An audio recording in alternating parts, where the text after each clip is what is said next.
Imagine you were Casey, but void of any wrongdoing whatsoever. Your daughter was kidnapped 5 weeks ago, and now a detective who thinks you're the culprit is relaying the agonizing moments of your father providing information for your arrest. No matter how stoic or self-controlled your nature, you would most likely be in tears or completely enraged at the overwhelming unjustness of the situation.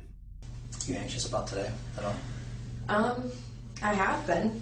I mean, this is something, honestly, we've been preparing for from the beginning just because of words that were directly spoken. Once this footage was released to the public domain, the consensus was that Casey at best was a cold-hearted mother, and at worst, a hideous, despicable murderer. But what's curious is that although these opinions may be accurate, they came from a completely misguided notion, being that her behavior in the footage was entirely genuine. Casey was in all likelihood being completely fake this entire time. So you might be curious as to why a person would actually fake such a poised temperament, when it would be far more fitting to fake sadness and despair. We all have aspects to ourselves that are ungenuine to a certain degree. How we act at a business dinner won't be the way we are at home with our close friends or family. The more comfortable the setting, the more we can be ourselves. Those educated on Casey's past would assert that she was rarely sad, rarely angry, but always this bubbly and agreeable personality, even when it didn't suit the situation. She was one of those people where something just seemed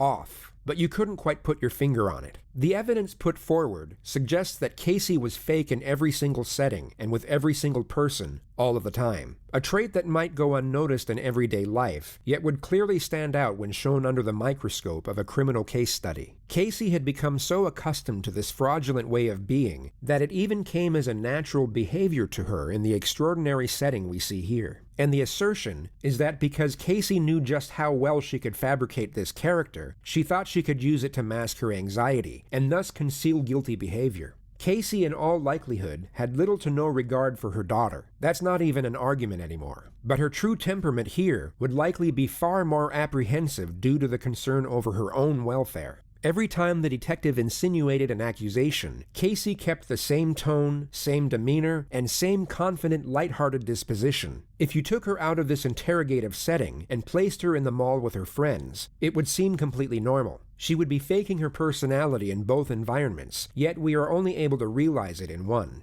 This type of mindset is linked to sociopathy. Whatever the situation or circumstance, they need to have an advantage over you. So how do they do this? They lie, and also calculate how they are going to feel and react to a certain situation before it occurs. The entirety of her focus was on making herself look good rather than being worried about the actual quality of her character. Casey, in a nutshell, was an inauthentic person, long before she ever gave birth to her ill-fated daughter. And her skill at deception alongside her manufactured personality is arguably the most terrifying part of this entire case.